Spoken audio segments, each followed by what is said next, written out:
everybody, or I should say good afternoon. My name is Andrew Young, and today I'm going to be presenting an argument of evaluation. When I say bluegrass, what comes to mind? You're probably not conjuring up an image of grass that is blue, although such a thing does exist in the state of Kentucky. No, you're probably thinking of banjos, mandolins, close three-part harmonies, old men in white suits and matching sideburns.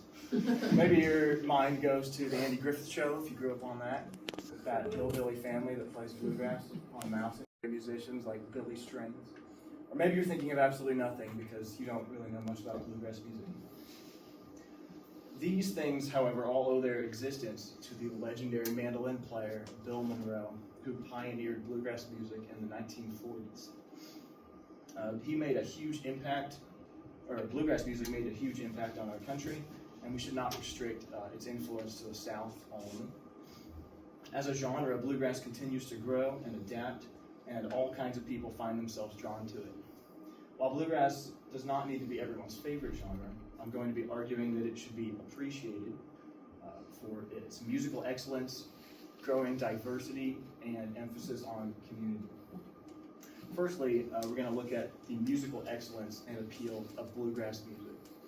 And the first way I'm going to show that is through just the musical excellence of professional bluegrass musicians.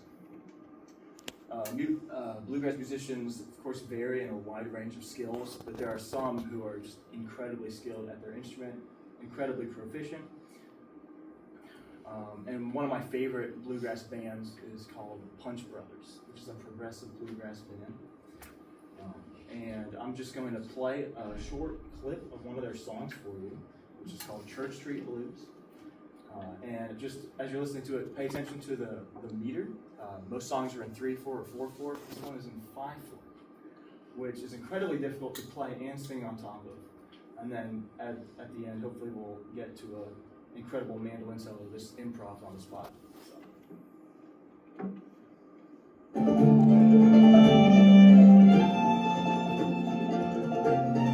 I found myself a paper friend of yesterday's news. I folded up page 21 and stuck it in my shoes.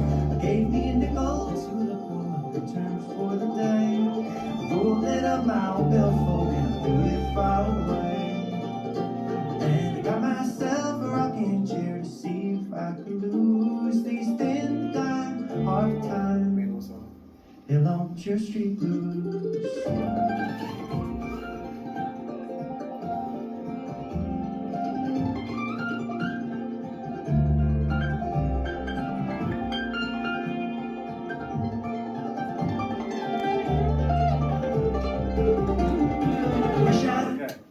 Unfortunately, for the sake of time, we can't listen anymore, which is very sad. But I encourage you to watch the whole video on YouTube. It's great. Secondly, we can see the impact, or excuse me, we can see the musical excellence of bluegrass through the impact it's had on different demographics. I was really surprised to learn that there's a community of bluegrass music in Japan. And I discovered this through a PBS documentary that I just stumbled across. I guess my YouTube feed knows me well. But it's a thing. Bluegrass exists in the country of Japan. There's also a growing community of bluegrass musicians who are women. You might be wondering, why do I bring that up? Well, bluegrass in the 1940s was almost exclusively restricted to male musicians at the beginning. I was even reading about how there was sort of a list that was provided in like the 60s for what makes a bluegrass band, and one of those was male musicians. I was like, oh, that's interesting.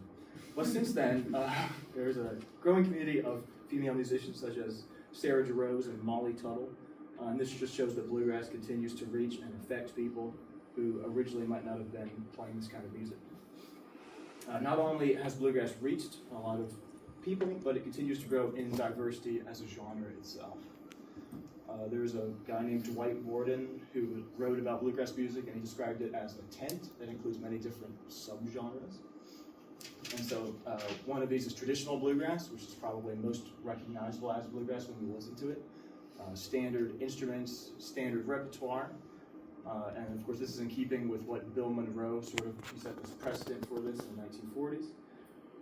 And then we also experienced progressive bluegrass, such as the music I just shared with you, which is my personal favorite. It's more experimental. They can kind of experiment with different sets of instruments, different repertoire, different ways of doing harmonies.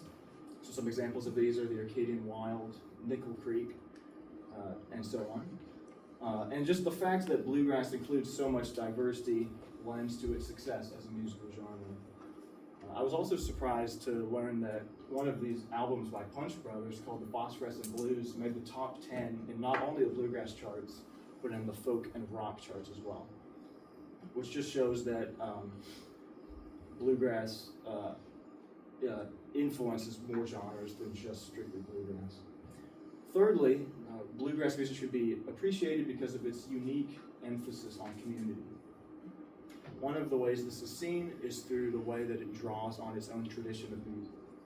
So, like I talked about traditional bluegrass, we still have traditional bluegrass today, which is just largely in keeping with Bill Monroe's style of music.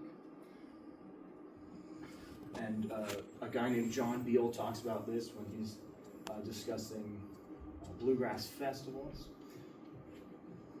We also see bluegrass's emphasis on community in bluegrass festivals themselves, which are very unique gatherings of nerds who go to see bluegrass performed live by some of their favorite artists.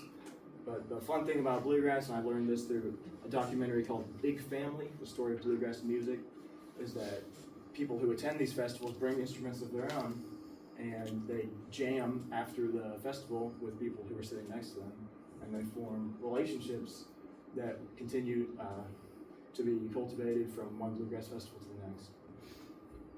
We also see bluegrass's emphasis on community in its part for collaboration. If you follow it at all, like on Spotify, different artists, it's not too hard to see how often they collaborate with each other and draw upon each other's skills. And this demonstrates the value of bluegrass as a genre, that it's not a gift that people want to hoard for themselves, but they want to share with each other. So for those who are not familiar with bluegrass, it may be tempting to restrict the genre or form unnecessary stereotypes about it. Bluegrass music, however, has influenced the world in more ways than we know, and musicians continue to explore the genre, pushing it to its limits. Bluegrass has found its way into other genres, folk, rock, jazz, and so on, demonstrating its capability and respectability in the wider world of music. There is reason why people have found themselves drawn to it, and why the genre has pervaded much more of our culture than merely Appalachia. Bluegrass invites its listener to join its close-knit community and to enjoy an entirely unique form of music. Thank you.